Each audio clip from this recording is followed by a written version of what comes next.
Oh, yeah. And I got to talk about this guy. I got to talk about this guy. Let's listen in. There's going to be a war. Ezekiel 38 is going to be the next thing down the line. Then a time of peace.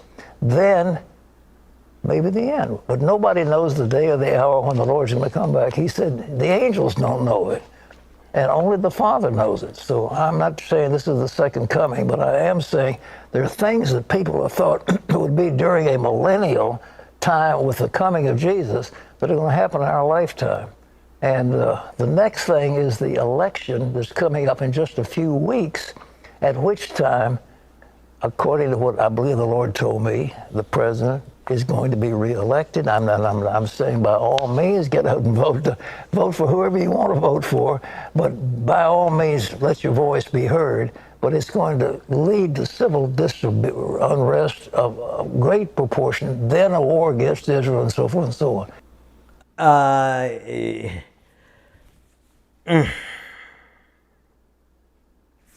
This man.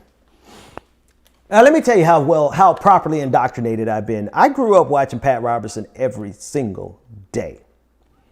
I grew up watching John Hagee every single Sunday.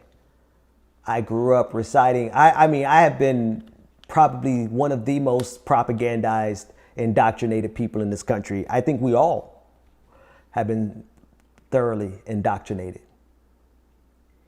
But man, when you break free from it, it's almost like, wow, how did I ever, how did I not see the game that these people were playing back then? Well, one reason I was 8 years old, but notwithstanding that, what he's talking about here, and I guess I'm really glad that I did grow up with that, because I could break it down to you very simply. What he's saying is that Donald Trump is the harbinger of the end times.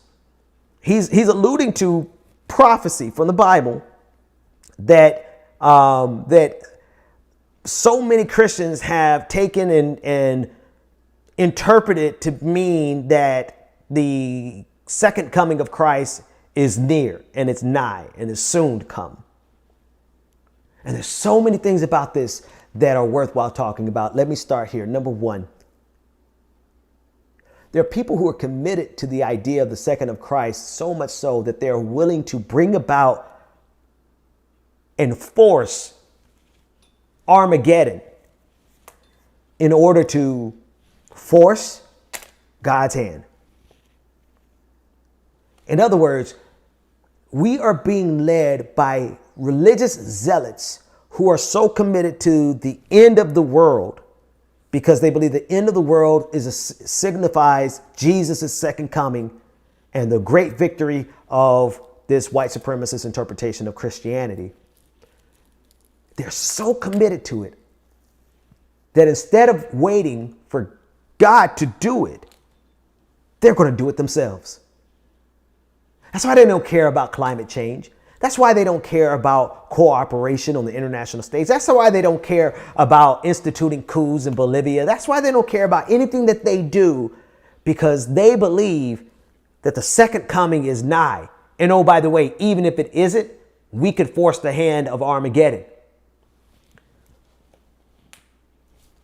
Underneath that is the most obvious observation. These people are going to get us killed.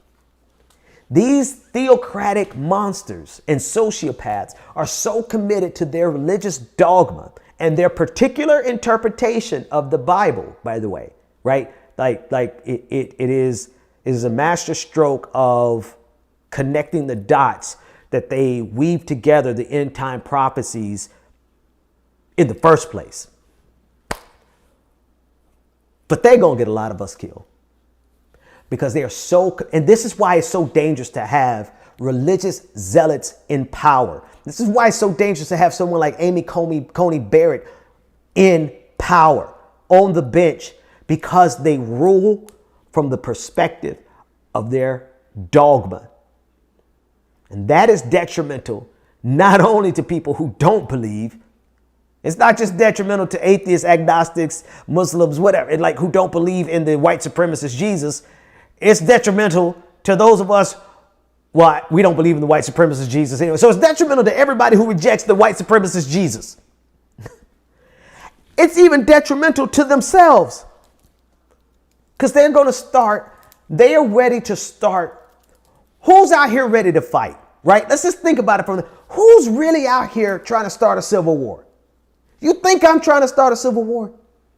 You think me with my cute little kids, my big-headed cute little kids, my gorgeous wife, we got a nice little living room. Don't go to the other side because it ain't popping like, the living room, like, the wood grain here is still good. Don't go in the kitchen because it looks a hot mess. Like, you think with us, with our little, middle class lifestyle and family for days, you think we're interested in starting this violence? So who is? The people who feel like they are entitled to everything in this country.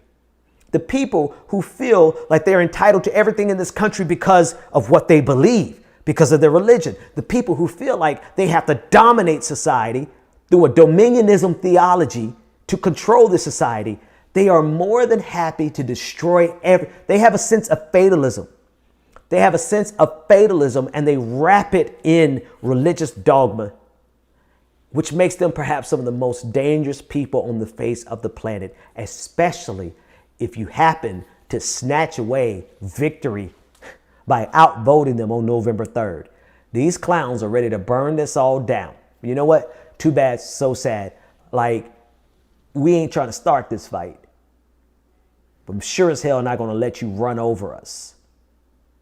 All this Disney dad stuff, all this stuff, all of you who are listening, I know without a shadow of a doubt that you're not going to bend your knee to these fascists. Period. In the conversation. We don't want to start. We're not going to start it. But we're sure as hell not going to run from you. That said, Bailey, where have you been? All of this stream, all of my streaming life. The right wants civil war. The left wants health care. Extremists on the left, we just want to get rid of poverty. They want Armageddon. Thank you, Bailey. Don't you ever let people draw this equivalence between a radical on the left like me and a radical on the right. Only thing I'm interested in is making sure that everyone has their basic needs met so that the bottom of Maslow's hierarchy of needs are met so people can go beyond subsistence living, go beyond just trying to live check to check just to pay their rent, just so they can have a place to stay. I just want people to get that met so that they can go about their lives and achieve the level of greatness that's inside of every single human. These motherfuckers want to start Armageddon. Oh, I am a Second Amendment American. I do believe in regulations, but until such time they regulate it, my family will. Let me tell you something. My number one thing, I'm going home to my family. So while these clowns are out here acting like they bad and trying to start a second civil war, truth of the matter is that I don't know that they realize what they're up against because we're not going to shoot the first shot. We have no interest in it. We want you to get health care with your racist ass. That's fine. You be racist. We still want you to get health care. You, on the other hand, want a pure Aryan nation. You want a ethno state.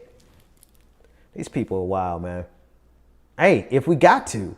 And that's the thing, like, again, no parts of me has any need or desire to act like I'm a badass. Because I don't have to. But I think people need to put it in context. What will people do to protect their family? Which is totally different than some single, 30-something-year-old white guy who's out there trying to assert his badness and trying to assert his manhood. Do you not understand? Like, you could run into a woman who is as pacifist or, just just really just loving kumbaya, mother caring and all. Who do you think gonna win? A dude who's out there trying to prove his manhood in the Proud Boys, or a woman who's gonna protect her children? They messing with the wrong folks, man.